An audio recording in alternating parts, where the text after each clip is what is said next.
ሶ እዚሁ ሶሻል ሚዲያ ላይ የሆነ ልጅ ፖስት አድርጎት አይቼ ነውና በጣም ለብዙ ሰዎች መማሪያ ነው ብዬ ስላሰብኩኝ ነግራችኋለሁ። ሶ ቤተክርስቲያን ውስጥ እያስተማርኩኝ ነበረ ነው የሚለው እና ልክ አስተምሮ ጨርሶ ወደ ቤቱ ሊሄድ ሲል አንድ ሽማግሌ ሰውዬ ወደሱ ይመጣል እና እባክህን እቤትናና ለልጅ ይጸልይልኝ፣ ላይክ ልጄ በሰይጣን ተይዟል፣ በጣም ብዙ ጊዜ ሆኖታልና መተጸልይልኝ ይለዋል። ሶ ልጁ እሺ ብሎ ያሳዝነዋል። ሽማግሌው ሰውዬ ተከትሎት ወደ ቤቱ ይሄዳል እና ልጁ ይህን ታሪክ ሲናገር አስተማሪው ማለት ነው በቃ ሰይጣንን አናገርኩት እና ያለኝን ነገር መቼም ማረሳው ነው ያለው። ሶ ወደ ቤቱ ሄዱ። የሽማግሌው ልጅ በቃ ወደዚህ ወደዛ ይላል። ያው ሰይጣን ያለበት ሰው እንደሚጮኸው እንደሚሆነው ነው የሚሆነው። ይገላበጣል፣ ወደዚህ ይላል፣ ወደዛ ይጮሃል።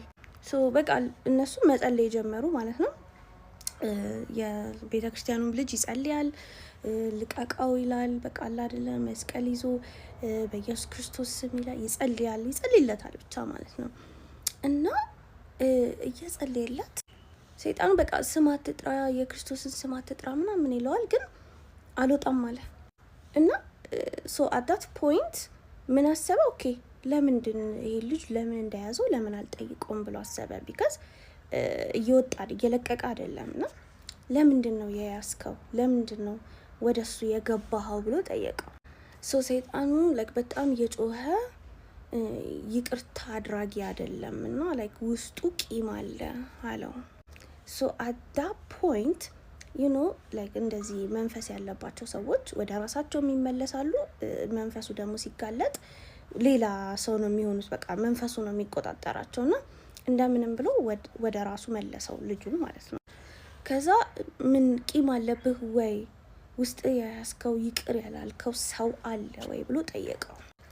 ሶ ልጁ መናገር ጀመረ። what happens is ከሚስቱ ጋር ጸብ አለበት። ሚስቱን ይቅር አላላትም እና ላይክ ሚስቴን እጠላታለሁ፣ ልገላት ሁላ ነው የምፈልገው፣ አባቴንም በጣም ነው ምጠላው፣ በጣም እጠላቸዋለሁ እያለ መለፍለፍ ጀመረ ማለት ነው። ሶ ያ የቤተክርስቲያን አስተማሪ he was shocked because ያ ሰይጣን ወደዚህ ልጅ ለመግባት እድሉን ያገኘው ይቅር ባይ ባለመሆኑ ነው። ያንን ልቡን ተጠቅሞ ነው የገባበት ያገኘው ማለት ነው። ሶ ያ አስተማሪ ያስተማረው ነገር ምንድነው? ሰይጣን ልባችሁ ክፍት ከሚሆንለት ነገሮች መካከል አንዱ ይሄ ነው። ይቅር ባይ ሳትሆኑ ስትቀሩ፣ ቂም ስትይዙ፣ ይሄ ከፈጣሪያችሁ ጋር ስለሚያራርቃችሁ ለሰይጣን ሰፊ በር ነው የሚሆንለት እና ሰይጣን የሚፈልገው ነገር ነው የእናንተን ከቤተሰባችሁ ጋር መጣላትን፣ ከምትወዱት ሰው ጋር መለያየትን፣ ይህንን ይፈልጋል። ሶ ያንን ልባችሁን የሚያገኘው ከሆነ ይገባል እናንተ ጋር ኮምፎርታብል ስፔስ ነው የምትሆኑለት። ሞር መጥፎ ነገሮችን ሊያሰራችሁ፣ ሊያሳስባችሁ፣ ቤተሰቦቻችሁን የምትወዷቸውን ሰዎች ሊያስጠላችሁ ማለት ነው። ሶ the only መፍትሄ ይቅር ብላችሁ መራቅ ነው። ከዛ ሰው በመራቅ ራሳችሁን ትጠብቃላችሁ።